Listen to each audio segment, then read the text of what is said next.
All right, we decided that we were going to let everybody get more or less through their lunch, still continue to eat, but and everybody who's out in the outside their area, if you're done eating or done enjoying the beautiful sunny day, other than, you know, this being sort of near the Money 2020 time frame to a number of other people being in town, we always love doing this conference in October because you're guaranteed perfect weather in Las Vegas at the end of October. 0% chance of rain any day. So, and we're obviously enjoying a beautiful fall day here. So, thank you everybody for making this such a huge success. This is the 4th year we've done Coin Agenda Global in Las Vegas. This year we also decided to expand to other regions. We started with Coin Agenda Caribbean in Puerto Rico, my other home, and then we had a hugely successful Coin Agenda Europe in July. In fact, I think about a third of the exhibitors here were people that I met in Europe this year. And then this is now, I guess we just passed 400 people. So that's triple or almost quadruple what we did last year. So crypto's on a move, crypto investing is on a move, and we're happy to have some of the best and brightest people in the space here. So let's bring our panelists up. I see Sean here, and Kurt will be the moderator, and everyone else, I didn't leave my thing here with everyone's name on it in the thing, but you know who you are if you're on this panel.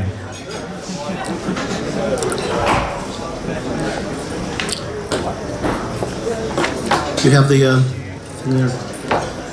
You need to get your up. Okay, so we've got Sean here, and can someone get Kurt?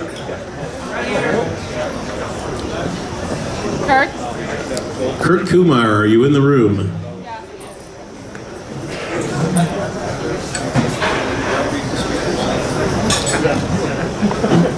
Okay, so Kurt, by the way, just staged his first conference in Los Angeles. I remember when you called me when you first had the idea that you were going to make the biggest conference in California in blockchain, and I was like, good luck, and you'd never done it before, and you did it, man. How many people did you have at yours? We had 1,500 people show up. The capacity was only 900. The fire marshal was giving us a hard time, but we paid him off. And he was drinking Coronas the whole day, so he was happy. Yeah, so that's yeah, paid him with crypto. So that's BlockCon. It's a little bit more of a general purpose, also enterprise as well as public. Obviously, you know this is all about investing. It's all we're going to be about, and but we still think there's enough people interested in investing and coming from the non-crypto world into the crypto world. And there's obviously a lot of other interesting finance models, and we have a great panel that's representing a number of those. And without further ado, I'm going to turn it over to Kurt to probe our panelists and introduce them. Awesome. Thanks, Michael. So we thought we'll just spice things up. Before they give you any financial, legal, regulatory advice that you can take right away and implement it, they are going to sing a song. They're going to do a karaoke version of their favorite song, and we are going to give them a round of applause. And how many of you have $1 in your pocket? How many of you have $1 in your pocket? Come on, guys, this is a crypto conference. I have a Bitcoin. Okay, great. They don't have $1, but they have a Bitcoin. So they're going to give you Bitcoin to the guy who sings best.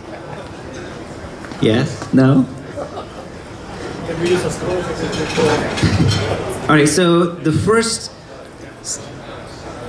Sean? No? Come on, Sean. Yeah, let's... How many of you... raise your hands if you think this is an okay idea for a panel.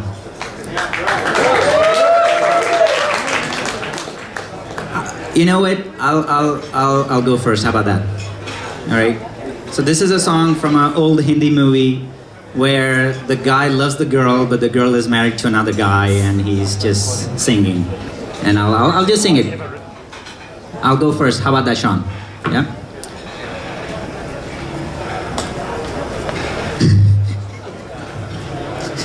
All right. तेरे मेरे सपने अब एक रंग हैं हो जहाँ भी तू जाए सलाम हम संग हैं. All that guy is saying is wherever you go, I'll go with you. You know, our dreams are one, our end goals are one, and I feel that's the same way for the crypto crowd.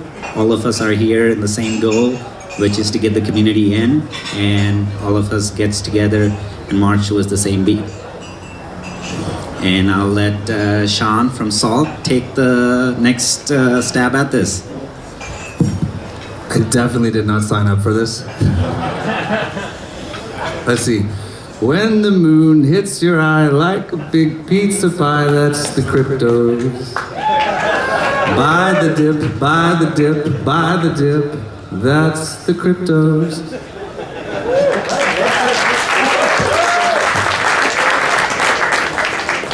I wasn't sure why you're. I mean, that's awesome.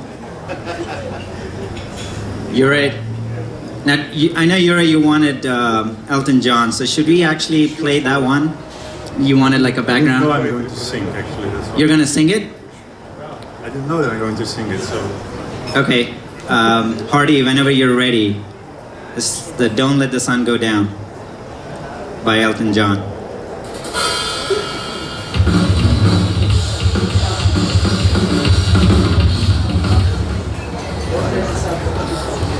Don't let the sun go down on me. Don't let the sun go down on me. I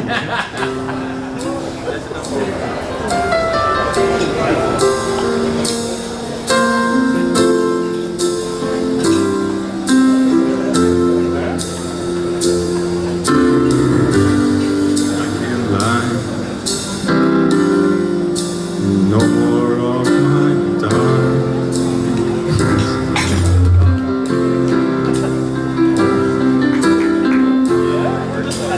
All the picture seems to fade to black and white.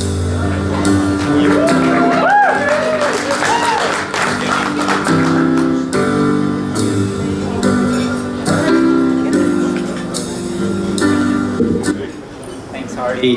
Thanks for doing that for us. Igor, I know you had to ask for It's My Life. You want the background music or are you gonna just sing it? Okay, background music. It's My Life by Monto.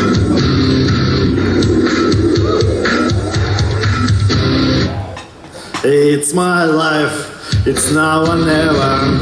I ain't gonna live forever. I just want to live while I'm alive. It's my life.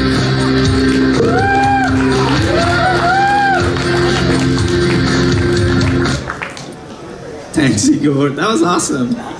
Scott. You ready to do the music or not? You want the music? All right, hang on. So it's My Way by Fang. So I thought this would be something that the crypto community might resonate with.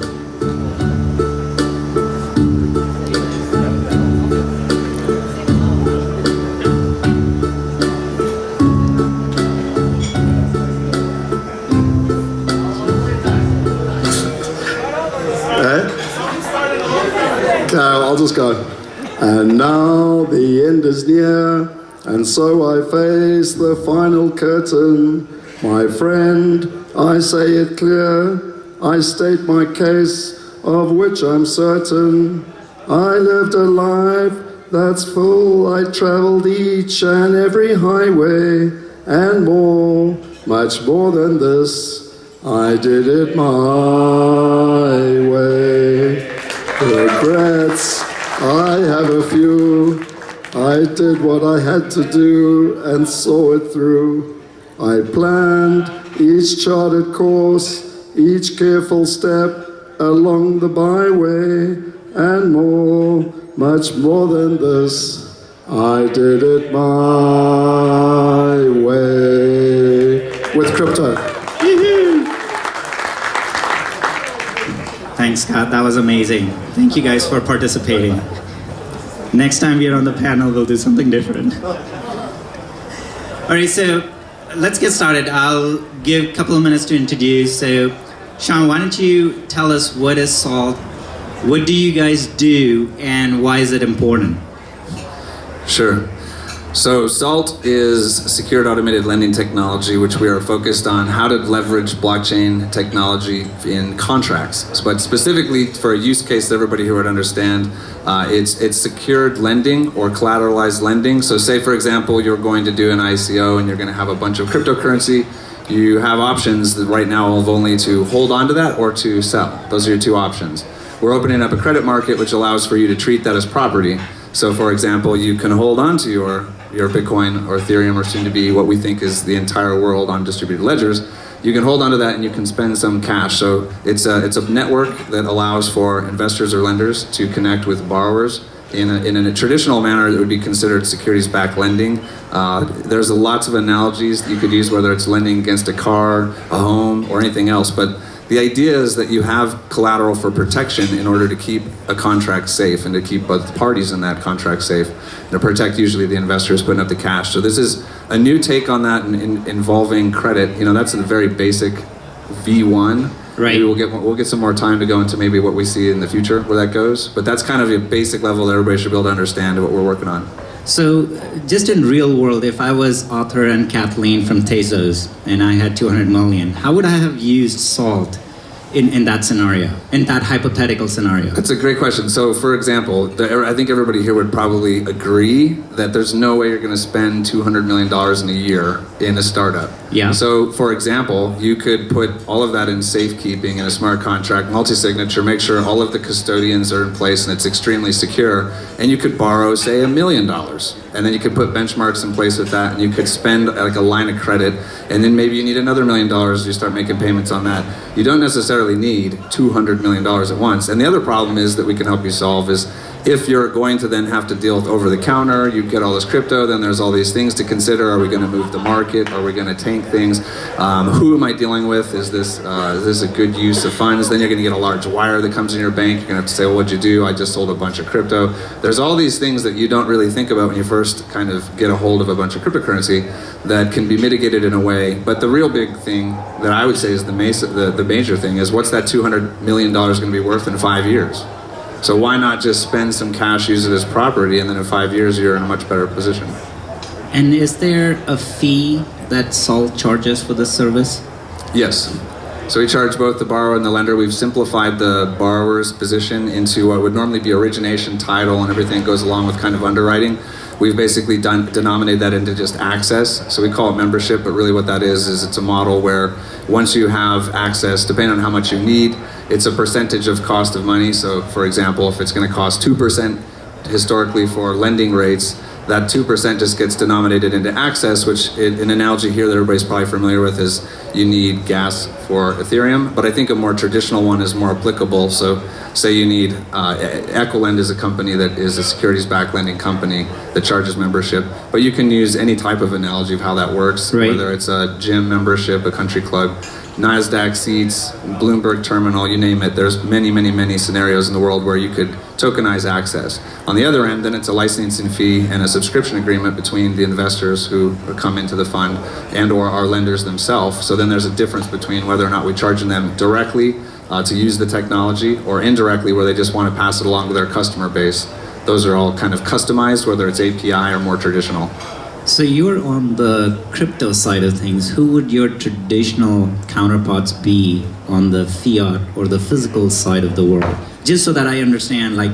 It could be anybody in this room. It could be a bank, credit union. I think family offices make a lot of sense. Anybody that's looking for yield, anybody who wants to invest money. We like to say that it's an indirect way of exposing yourself to the cryptocurrency market. So the direct way would be you buy an asset directly and hold it. Now you're banking on the appreciation. The indirect way would be you're funding somebody who's buying the asset and you're taking a yield. You're not going to have a 10x, you're going to have 10, 20%, but you have all the protection and security in that, so it's an indirect exposure. Got it. I'm going to move to Yuri. Yuri, could you explain what your company does and who would your counterparts be on the physical realm side of the things?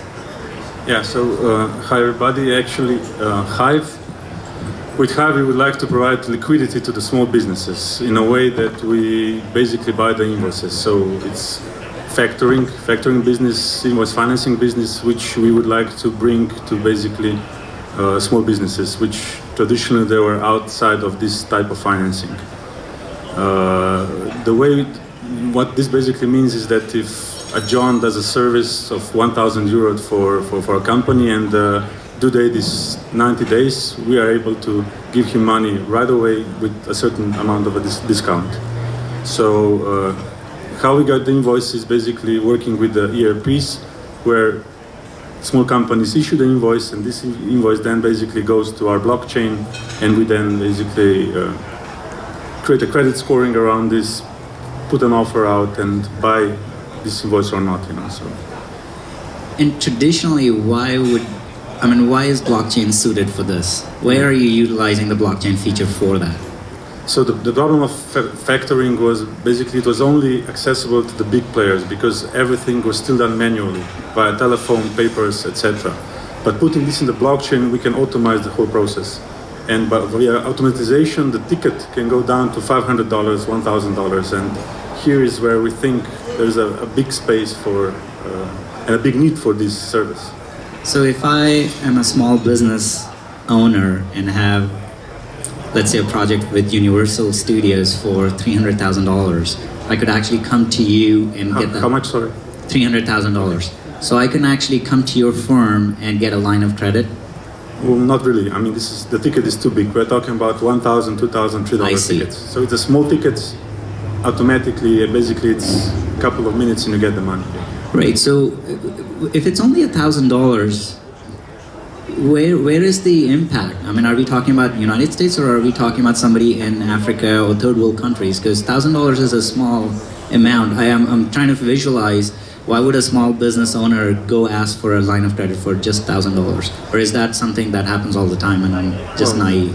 Our primary market is Europe, so I see. We'll start in Europe, and basically there's lots of small businesses, sole proprietor that are making like design for a company, and the company needs to pay him $1,000, and if he needs to wait, it's a problem. So we are solving this problem, But there's lots of small entrepreneurs having $1,000, $2,000 bills, which basically we can then finance. Can an entrepreneur come to you with a startup idea and get a line of credit? No. Okay. Actually, a part of the credit scoring algorithm is that the company needs to be on the market for a certain period of time. So if Tesla came up to you and said, hey, can we have a line of credit? No, we are not the service for them. They're just too big. Okay. All right. Just understanding the market. Yeah, the market is just small businesses and small invoices. Got it. It's a huge market. Nice. Okay, I'm going to pass it on to Igor. Same question. Explain what BankEx does. Yeah, hi. So my name is Igor Kmel and the founder of BankEx. BankEx is a B2B company. Our clients are banks, financial institutions, and asset owners.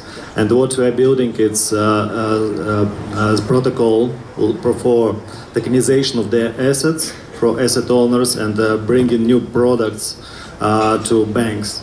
So basically, we have a couple of products inside. It's first of all the tokenization itself.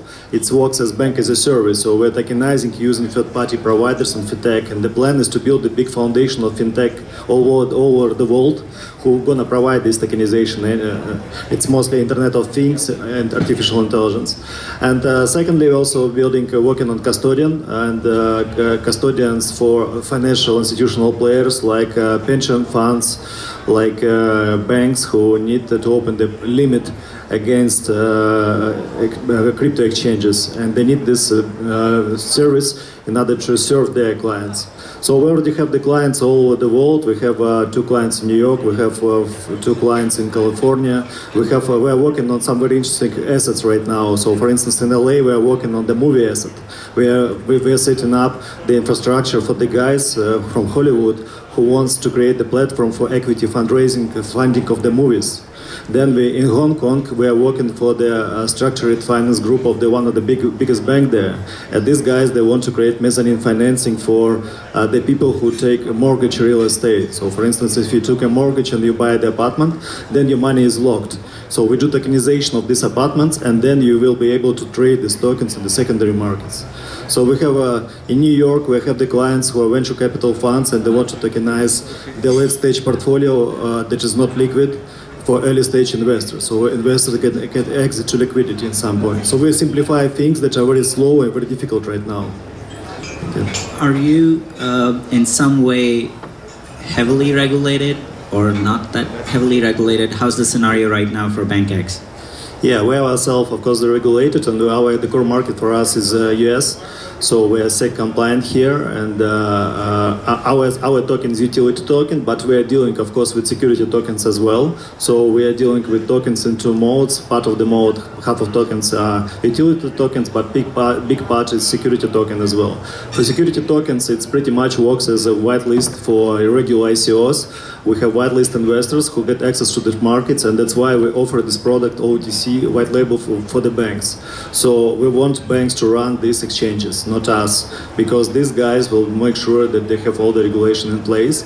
In case we just in terms of our ICO, we're going behind some level, we're going to get this license as well. So we will provide this service to end clients as well. Why should Wells Fargo or Bank of America go to you? I mean, couldn't they not absorb this technology and do it themselves? Why do they need a third party for that? Yeah, I was working for banks for about 5 years, and most of the team from the banks. So the banks are very bad, and first of all, on pivoting and new things because they don't want to risk with their platforms, and nobody wants to be newcomer. First one, they want to some others test, and they're very bad in negotiating with each other. So it's very difficult for them to sit at one table and make agreements and some kind of standard for the asset. So so the biggest value that we bring, we are bringing the standard for the assets where everybody is agree with. Who are you partnering right now? Are you able to disclose that? Yeah, we would like announce basically today is our pre-announcement. Tomorrow is press release is coming. So we got as official advisor Balance Free Consensus. So those guys are our official advisors, and they are third-party auditors independent auditors for our proof of asset protocol. So it's kind of, like Moody's or Big Four companies in the world, the same in crypto, they're going to be balance free working for us. Yeah, then we're also part of silver members of Symphony Foundation. This is the non-profit foundation for the biggest banks in the US, 15 banks. And we are there as one of the startup, the first crypto company in this foundation. Got it. Scott, I know you're doing something radical. Could you explain what your company does and what are the features, the key features? Thanks, Yep. So it's Scott from Migate, and in simple terms, we're a global real estate marketplace that's been built on blockchain. Basically, we help investors anywhere in the world invest in England, Australia, and America in residential or commercial real estate from as little as $1,000. And really, from the perspective of why it's important, is that 49% of the world's wealth is held in real estate, and yet only 12.9% of the world's population actually has access to that real estate. There's significant barriers to entry between knowledge, money, literally even knowing where the deals are. And so through the platform, the reason we actually embarked upon blockchain was to solve the greatest challenge we've got, which is trust. If I said to any one of you in this room, do you want to invest $10,000 or even $1,000 in England? You'd probably look at it and go, yeah, no, I might look at that. But the number one barrier would be trust. And so for us, we built the platform. We digitally integrated it with a regulated listed exchange. So for people in the old world that want to play in a regulated environment, it gives them that security. And for the new world of social commerce, we built it on blockchain. Thank you. You hit upon transparency, right? You're right. When somebody comes to you for a line of credit, you're saying that you're utilizing blockchain. Are you actually publishing all of that information? Because then I would know your algorithm, your calculations, your formulas that you're using to generate your profits and all of that based on just my line of credit. Are you like pushing all of that information onto the blockchain? No. Okay. There's basically not that much information. So we are putting some information about the invoice, not so much about the company, but then basically it depends how deep are you in the process, then you get this, if you're the buyer of the invoice, you know. But the thing is, it's tokenized and it's just a part of information is available. The one you need, plus our credit scoring algorithm, which suggests the price. Right. And this blockchain, is this closed loop private blockchain, I'm assuming, or is it working on like what blockchain are you using? It's Ethereum. Ethereum. For now. However, we're ready to have other options as well, because you never know the price of the gas, etc. So we are ready to move as well. But for now, we are building on Ethereum. Got it. Sean, what about transparency on your side, on your application? Yeah, there's a big debate to be had, I think, all the time about private versus public in the blockchain space. Not everything should be on a blockchain permanently immutable, that's for sure. And actually, I think the beauty in the private-public key pairing is thinking about conceptually having something that only you know, a secret, and something that's accessible, right, where people know you on a chain. So we intend to do everything we can to use the technology for what it's best at. But there's no way we would want to ever put private information out in a way where it could get even leaked anywhere. There's all kinds of privacy policy problems with that.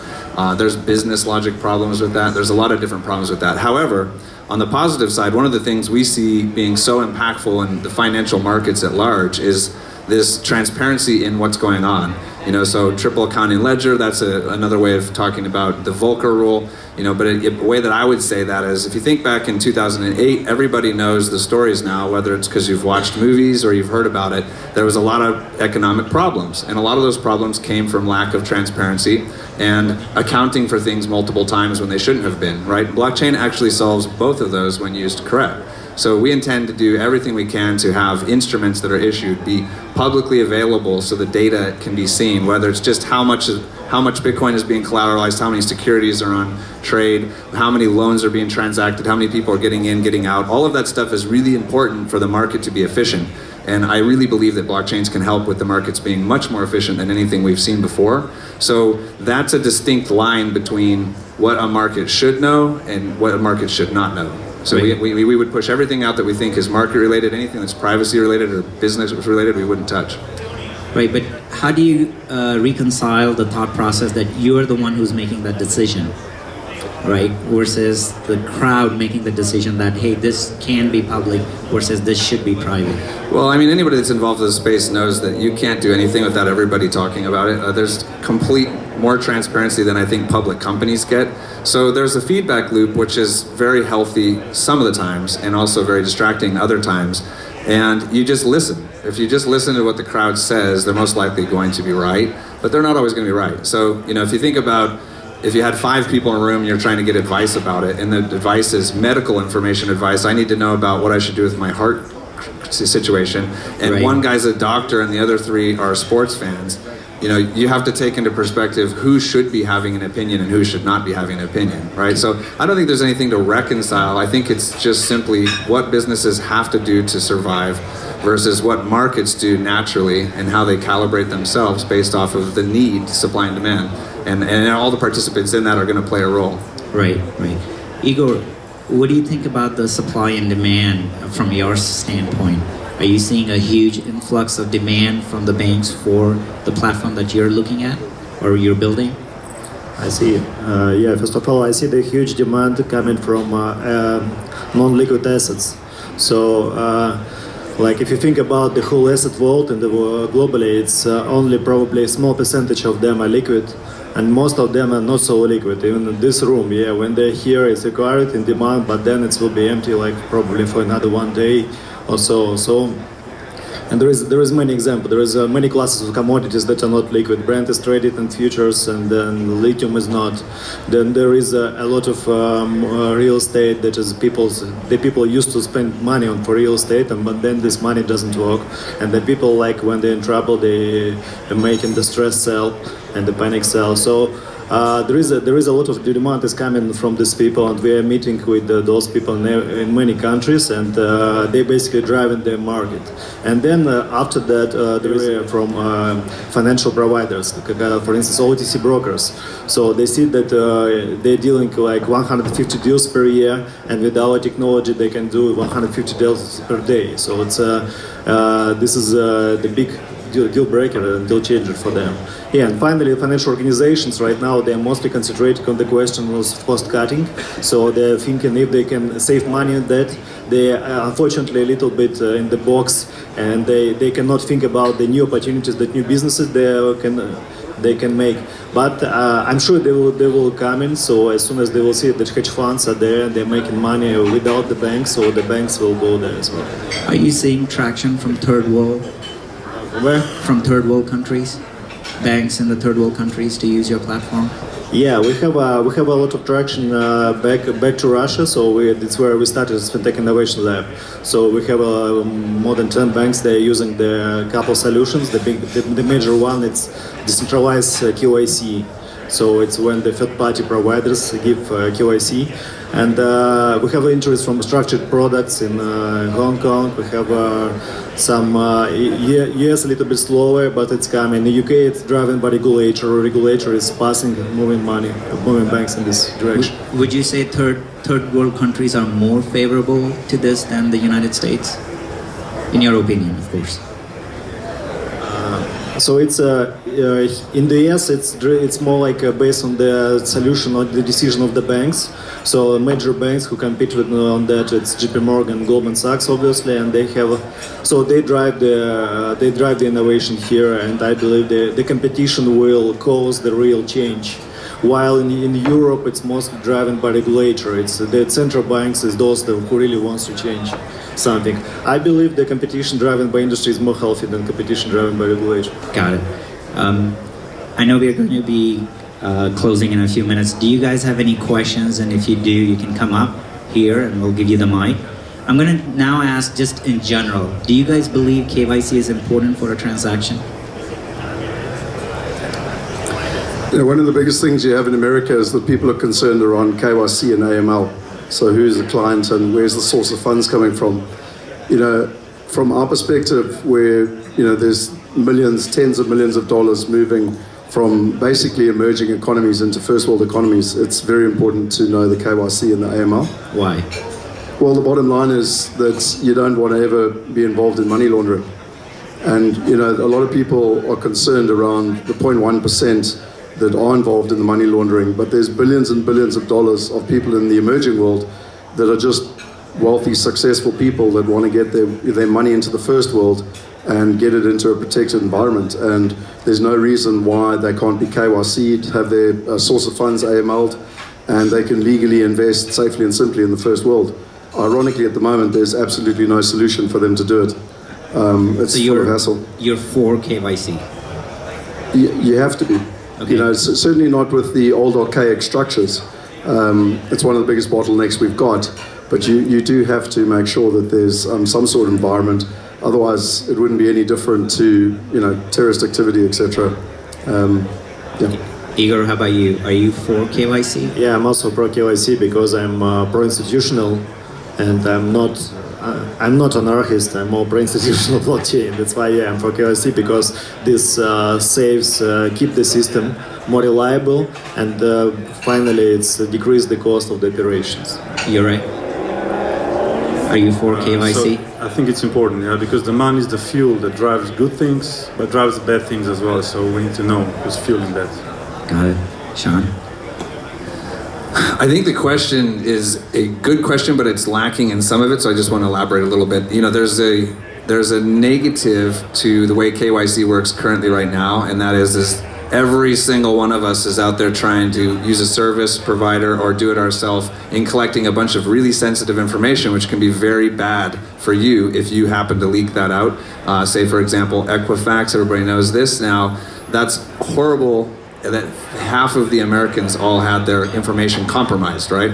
Why that was the problem? You know, this all gets into what and how do we solve KYC? I agree with everybody up here that KYC is very important from a business standpoint, knowing that who you're doing business with, you want to be doing business with, right? It shouldn't just be anybody should be able to use your service. You should, as a business, feel like, okay, I want to allow you to eat at my restaurant. I want to allow you to have this service. I need to know who you are. So there's truth in both sides. There's the privacy problem, right? Which is we need better KYC systems. All in all, you should not have to share your ID 50,000 times. You know, in the same way you shouldn't have to put a password in 50,000 times to get to 50 different services. But those are problems that I'm not particularly suited to solve. I sure would like it if somebody else would solve it though, because it would make my life a lot easier. KYC has been one of the more difficult problems, just because you're taking on a huge liability. It's a liability most people don't understand, but it's a huge liability. So I am pro for doing business with people who you should do business with. I do think that there's a lot of room for improvement there though. How do you envision to help the remaining 4 billion or 4.5 billion people who currently don't have the capability to do a KYC or even open up a bank account? How do you foresee in the next 3, 5, 10 years that the platform that you're building would probably be more beneficial to those folks versus the folks who already have a bank account, have a plastic card, have a social security number? You want to use mine? That's a sign that's saying I should stop talking. So specific to our business, you know, we have a lot of goals in place where we want to focus on financial inclusion. We want to focus on how does this scale all the way down. You know, there's an economic problem where you eventually have to make money, and at a certain threshold you cannot make money if it's too low, if the barrier is too low. However, one of the great beauties of blockchain is that it's extremely divisible and scalable. So the banking system is not, Visa network is not, PayPal's not, wire, you know, all these wire solutions are not that scalable yet. The cost of a transaction is still too high, and I'd say even Bitcoin is too high right now. However, I think in 5 years, the goal for us all would be to say that you could start off at an extremely low fractional basis, no matter who you are anywhere in the world. And if you've done something of value and have created something where you were paid and you held on to that, now you have something to kind of ante yourself into the system to where you're a part of the network. And this is all part about being trusted in a network, right? KYC is connected to that. All of our services are connected to that. And blockchain has a huge opportunity to play a big role. So I see for us specifically, how do we start lowering that barrier down? How do we start getting people who otherwise would have no financial information because of poor education or no access? How do we allow for them to participate in a network? And that's a beautiful thing about some of these open systems like Bitcoin, is that you don't have to have anybody approve or disapprove you. You just simply have to have an internet connection and a little bit of cash in some way to get in. But it's still a huge problem. We're not there. I think 3 or 5 years we'll be there. You're right. I would agree with Sean that we'll be there in 3 to 5 years, and I think it's fair that everybody has this opportunity to participate in this world. However, with Hive, we don't really plan to go there. As I said, our market is Europe, and 75% of the factoring market is there. So. Got it. I believe technology is already there, so there is an easy way to make KYC in many ways. There is face recognition, there is finger detection, there you can pay by palm in Brazil for public transportation, Bank Bradesco. One of our advisors is working the technology in Japan that they want to install the chip and basically the wallet within the bones, within the body. So it's almost there. It's more about, the problem is not the technology. The problem is that is the flexibility of regulator and the governments to agree and to trust those technologies that enable this full KYC. I think in this space there can be a huge amount learned from the emerging world. You know, I think often technology in the first world, between what exists and the new technology is often a nice to have, whereas in the first world, you know, in the emerging world, it's actually a necessity. There's plenty of examples in Africa, as an example, where they've got reputation management systems. There are no credit check systems where they can go actually verify people and ultimately determine who they are. You know, from our perspective, we believe that democratizing wealth and ultimately solving the wealth gap is the purpose we're after. And we started with a minimum investment of $100,000, and we're now down to $1,000, and we beta testing $100. And to Sean's point, you know, the existing framework wasn't able to, the friction costs were just too much. And that was really why we actually embarked on the blockchain to start off with, because the dream is to get investing down to $1, where you can make it as simple as a swipe of a finger from $1. And I believe truly that you talk about the 3.5 to 4.5 billion unbanked people. At the moment, we're helping the entrepreneurs, the middle class, the professionals be able to invest. But truly, if we want to solve the world's greatest challenge, we have to give access to wealth to absolutely everybody. And I believe at $1 we can solve that problem. Thank you. One last question. Your prediction for Bitcoin for next October 2018. Scott, you go first. We're making a note of it. Yeah, I am sure this is a fork in the road, as in it could either double or half, basically. So I get the prediction probably $10,000. Yeah, agree. I think it's going to be more than that, so I'll go for 20K. Which Bitcoin? Sorry? Which one of the Bitcoins? Well, the first one. First one. John, Between 17 and 25. now pick a number. 20. 20. All right. Thank you guys. Appreciate it. Thank you guys.